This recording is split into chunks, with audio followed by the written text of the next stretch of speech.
Hello, Taurus. Welcome to the Plaid Sheep Oracle. I'm going to begin with the undersides. We have this black silk armor and the imposing impediment. So both of these feel very solid. A wall, armor, a blockage, an impediment, something to get beyond. And then right below this armor card, we have this card, Cradled by the Sky. And actually also, I'm seeing now, Persephone rising.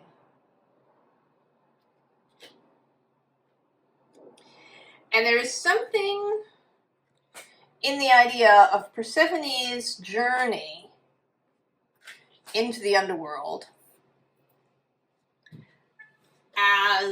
and her becoming queen of the underworld, as her going beyond impediments, going beyond what she was used to, what was the soil that she grew up in. This is another theme that's coming up in the readings, of moving beyond this soil, this initial experience that we have when we're children. We take in all these things, we learn what it is to live in our group, in our society, how to get along in that space. Certainly in modern society, how to get along in the physical world. And now, and I think it has everything to do with the nodes in Virgo and Pisces,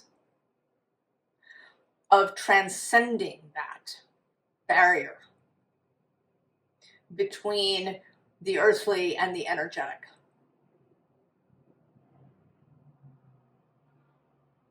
At least if you're here. I imagine that many people have other themes with Virgo and Pisces showing up, because they are not one-dimensional. But if you're here in the cohort of this channel, coming to these readings, then there is something about this transcending, about really grokking the porousness of the physical world.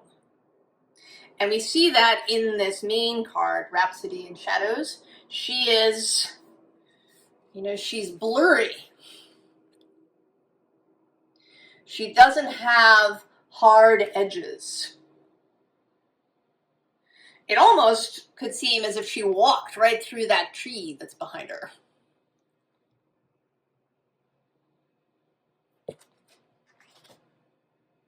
And that's a theme you certainly see it in, right, the X-Men. There's the young girl who can move through physical objects.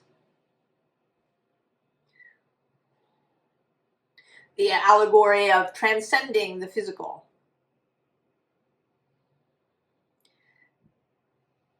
And I think that's coming through for everybody, and it may be coming through especially strongly here because you are a Taurus.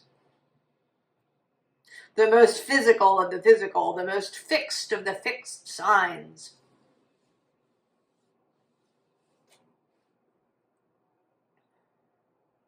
So if you can do it. And of course, although I divide these readings up by the zodiac and there is significance, I don't expect that it's only people with some Taurus placement that will be drawn here.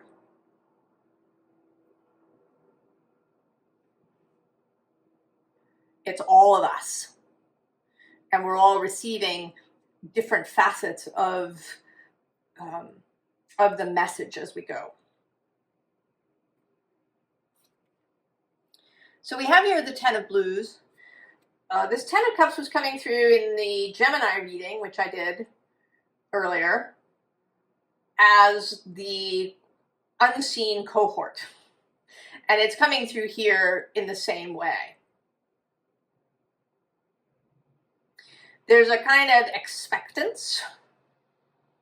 Taurus is coming. They're coming home. They've been away for a really long time. They've been exploring everything they could do in these physical ways through the world. They've been assessing their own strength in these physical ways. They've been learning the ways of their society, getting expert, and now they're coming home to this other way of being. And below that is the Magician, and then the Sun. So seeing really clearly, seeing your own capability as the Magician. Also, if you're watching this when I post it, we just had a couple of days ago the Mercury Kazimi. Mercury in the heart of the Sun. A moment of clarity. And in Virgo, in your fellow Earth sign. But an Earth sign that has mutable, that is mutable, and that has this Mercury energy behind it, that feels, kind of like that. Right? This Persephone energy of her transcending the Earth. Right? She literally kind of went through it into the underworld. And then she ended up with a foot in each space. Real understanding of these two things that appear to be separate, but again, that the Earth is much more porous. 3D life is much more porous than we really understand.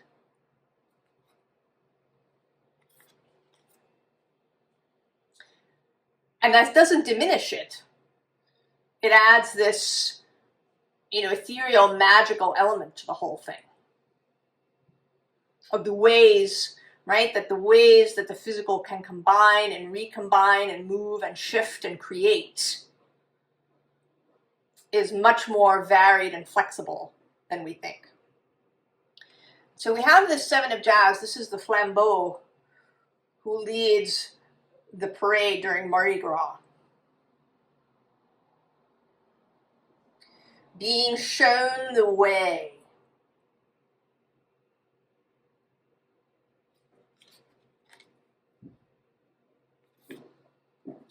And then the pawpaw, this is the Emperor, but in a much more magical way. He's not just the grandfather. He's this magician, really. I'm seeing these two as these two sides of the same person.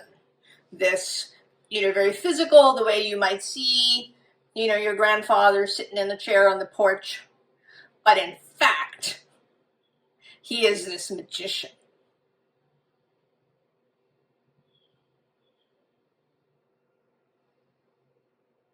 That things are not necessarily the way they seem to be.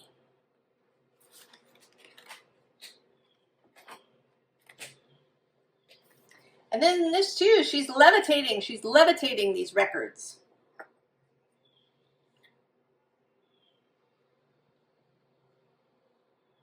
That you don't have to apply a Newtonian sort of force on something to get it to change or shift.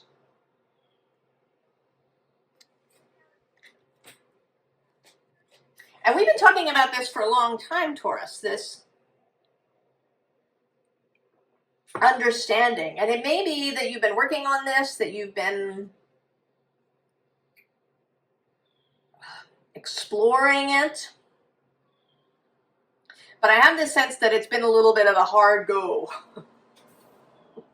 A bit of a slog. You've been found it hard to ditch the armor. Kind of getting pulled back, maybe. And there's something about the current energies that feel there's an opening. Asteroid Pandora conjunct the South Node. Uranus having been in Gemini and then returning to Taurus November 7th. There's something about that that feels like the exploration of this porousness, right? Uranus moving from into Gemini and then back again.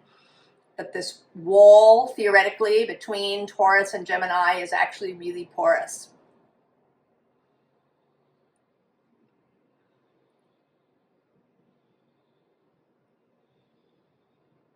So that the work that you've done up until this point is now going to bear fruit. All right, we meet the star. Fixed energy still, if we think of this as Aquarius, but air, fixed air.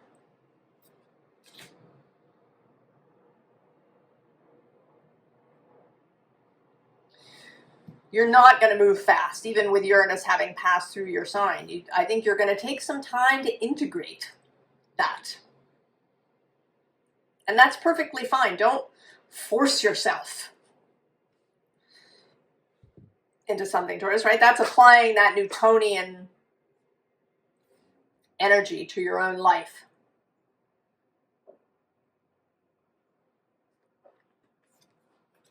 Allow the ghost dance. And the sorcerer. I really love the sorcerer in this deck, even though he's meant to symbolize kind of shadow energies.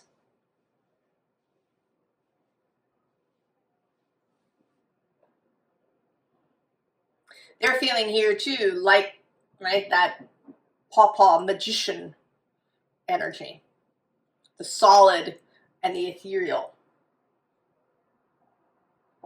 Oh, you know, I didn't mention at the bottom of this first deck is the world. Kind of the most solid card in the tarot. It's both symbolizes Earth and Saturn. And it has all the fixed signs in it. But shown here is this young woman, this child, this innocence. The ability to see this idea of fixedness differently. We also have here on the underside the ancient ones.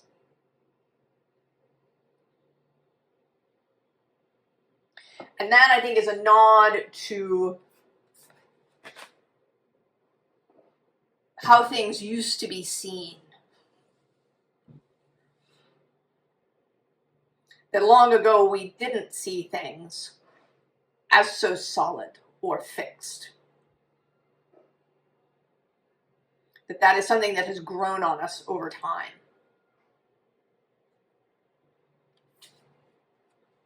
The sweat lodge, that liminal space that you can go into and out of. And there's something here too about taking that with you. Understanding that the sweat lodge exists everywhere. If you wanted to, that you can enter that liminal, that energetic space anywhere. There may be places on the earth that are energetically potent, places where different kinds of energy meet, pulse points and energetic points upon the Earth's surface. But the unseen, the everywhere, the other space is everywhere. It's here. It's here now in your living room. Wherever you are, it is here. We don't have to go anywhere.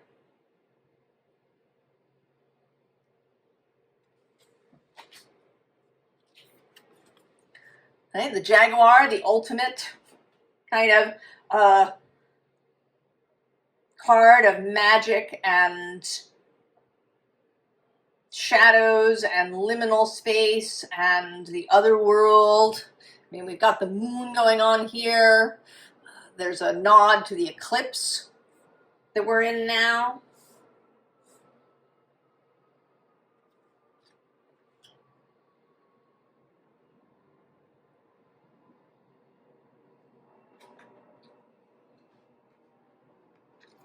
And then fire too, as well as wind. So air and fire. We have these ideas about how the elements work well together or don't. Earth and water are seen to work well together, and fire and air, but that other combinations are difficult. I say phi on that. Nature clearly puts all these elements together. The magician puts all those elements together in any combination that suits his purposes. And so that is available to you. Although you are this fixed earth, fire and wind are absolutely available to you.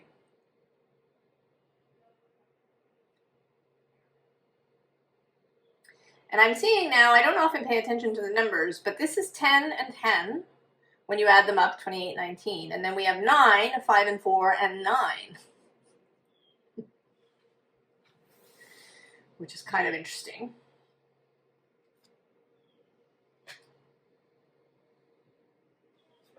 That may mean something to somebody, I don't know.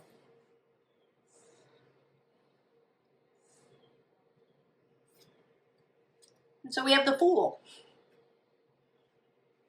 Starting off for new.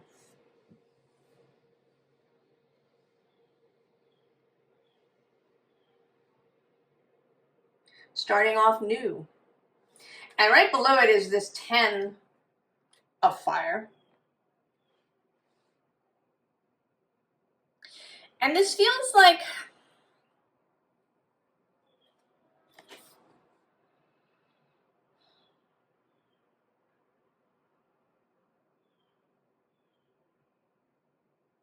an understanding gained. You know, that these wands were a weight for a really long time.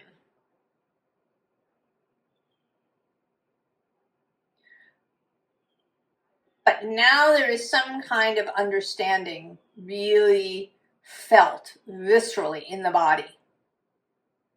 That may be the difference, and it may be the gift of the South Node moving through Virgo, that space of awareness around the body. Mercury meeting Earth, mind and body really integrating with one another. So what was just a concept in your head of this liminal space and your ability to be the magician, and you knew it in your head but not in your body, now seems to be becoming embodied, this understanding. We have this Two of Water, this connection to this other space. I wish I had a different word for it. To the unseen, which is really here. It's not even other, it's here.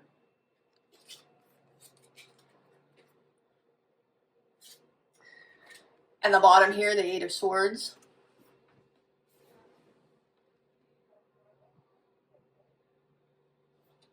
But there's something about this that is, you know, that maybe was necessary in some way. To be in this cocoon. And now you're coming out.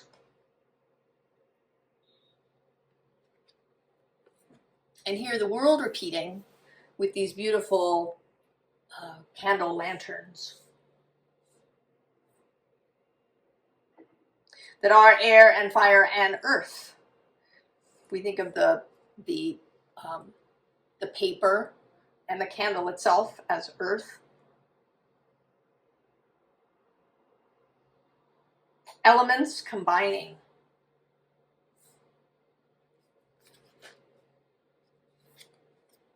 Three of earth. Working together, also three of fire.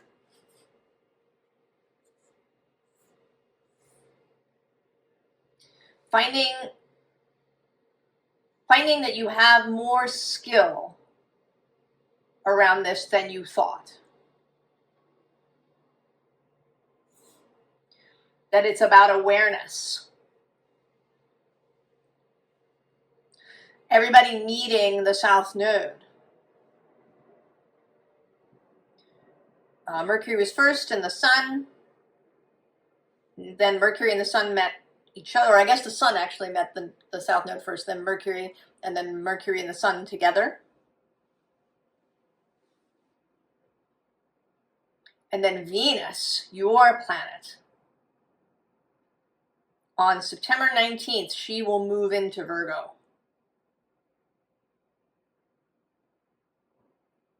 And I think she meets the South Node before the end of September. Well, I'm not sure exactly when.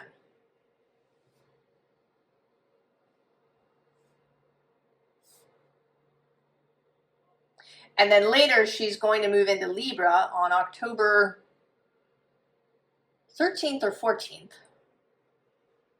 And she will form the point of the grand air trine with Uranus and Pluto.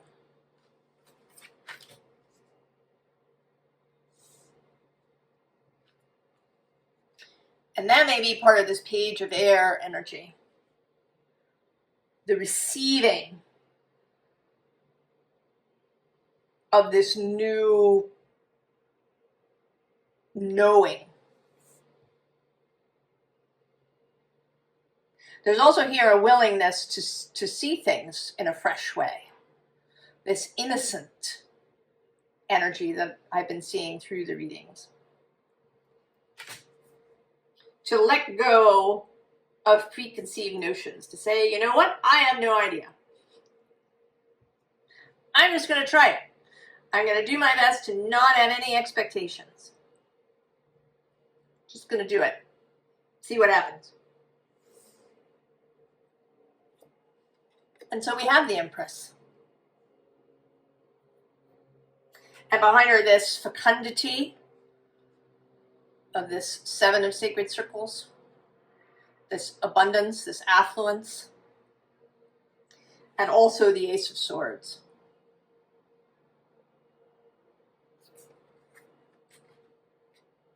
And the underside is the Sun again. Really seeing the thing. Really seeing it. The star repeats, and here she has sort of a traditional star with one leg on land and one leg in the water.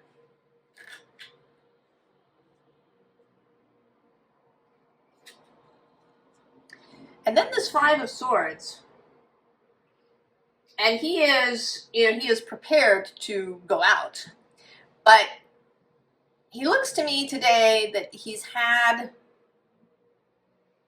a kind of revelation. He's stopped. He was going to, do things in his usual way, but something has startled him. Something has entered the room. He has seen something in a way that he hasn't before. And we have the Wheel of Fortune.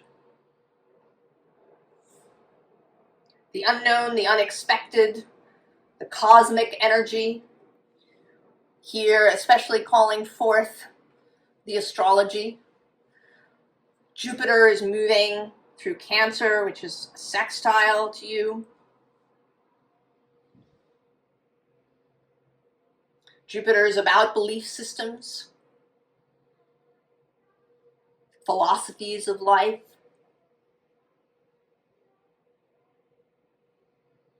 And then there's that Uranus back and forth that's still to come. And he's going to hang out in Taurus all the way from November 7th to April 26th as he moves back and forth.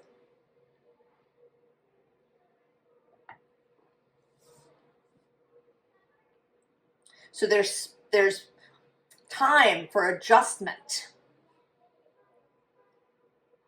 and practice. There's time for this page of air to get all sorts of messages.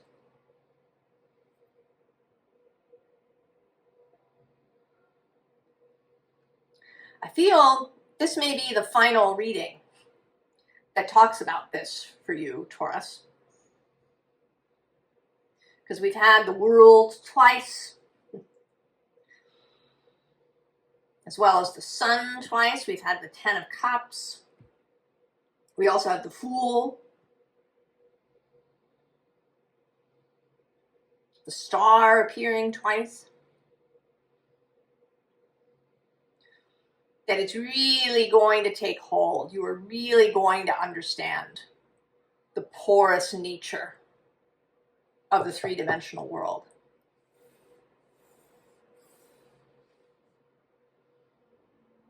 Formal advice. We have this card, which is interesting, Protect Your Spirit. And I'm actually seeing it as kind of the reverse a little bit. If you've been putting up armor, emotional armor, spiritual armor, if you kind of armor yourself up when you go out, that you're going to break through that. There is a sense coming through in the last several readings of like coming through a barrier of some kind. Right, a box opening, a barrier disappearing or collapsing, or choose your metaphor. And interestingly too, there's here weight, right? The sense of the eggs cracking open. And then we have the Sun showing up again with this lighten up. Oh, also I'm seeing now for the first time, listen to your body. And this card, Seek Higher Ground, which showed up all over the place in the full moon in Pisces reading.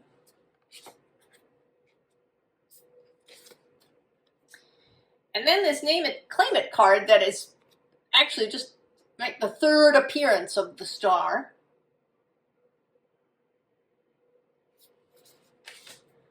And Aquarius has these two guides of Saturn and Uranus. So there's that connection of this solid Saturn energy, the energy that creates the physical world, and then Uranus, the energy of change, the energy that Rick Levine calls the resolver of the unresolvable. You can think of it as a miracle maker. Saturn is also going to meet with Neptune, which is another energy of the solid and the liquid, of the solid and the very flexible and mutable. Neptune doesn't have that kind of quick idea of Uranus, but it's more, right? More, and then Virgo and Pisces that we're passing through now and that will still be in place when that Neptune-Saturn conjunction happens. At that time, Uranus will be in Taurus.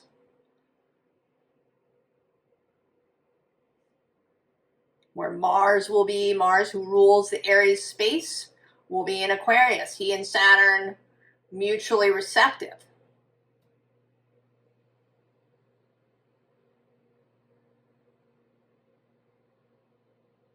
I'm not sure where Venus will be. She might Capricorn or Aquarius, I think. So she too,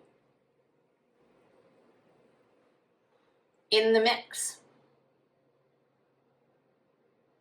For those of us who are on this path, in this space, the real recognition, the embodying of the porousness of the space, right? That there isn't a need to go wandering around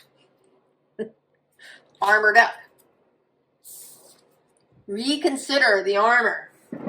Reconsider what you have up until this point really believed to be true. I mean, you may be telling yourself things like, oh, I create my own reality, I am the magician. But do you really, down in your body, this is taking it in, you're really integrating this knowledge. And then interestingly, there's this write it down card.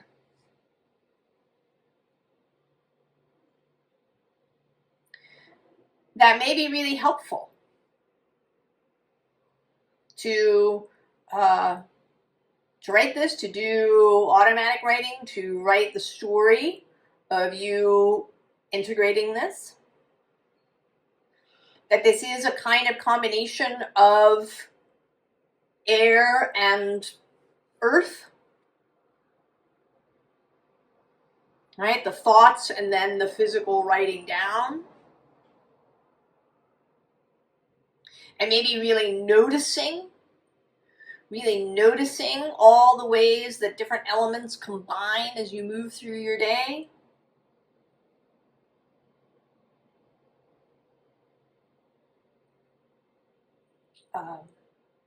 Really enjoying it, feeling the elements in your body, feeling the fire and the water and the air.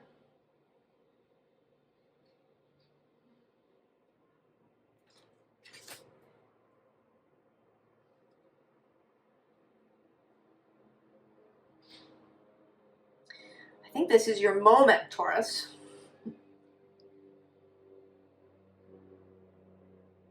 I know, I did this in another reading. I'm sort of being guided to look for the Empress.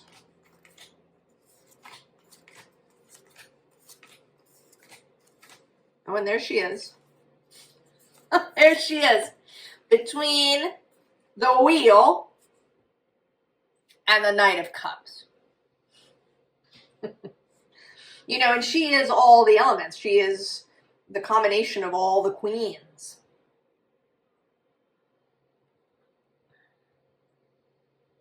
And, this Knight of Cups is this Pisces space.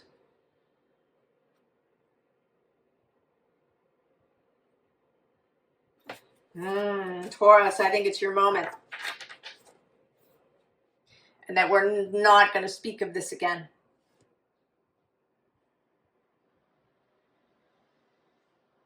Although never say never. It's exciting, Taurus. I hope it feels exciting for you. I wish you all the very, very best. And I'll see you next time. So long.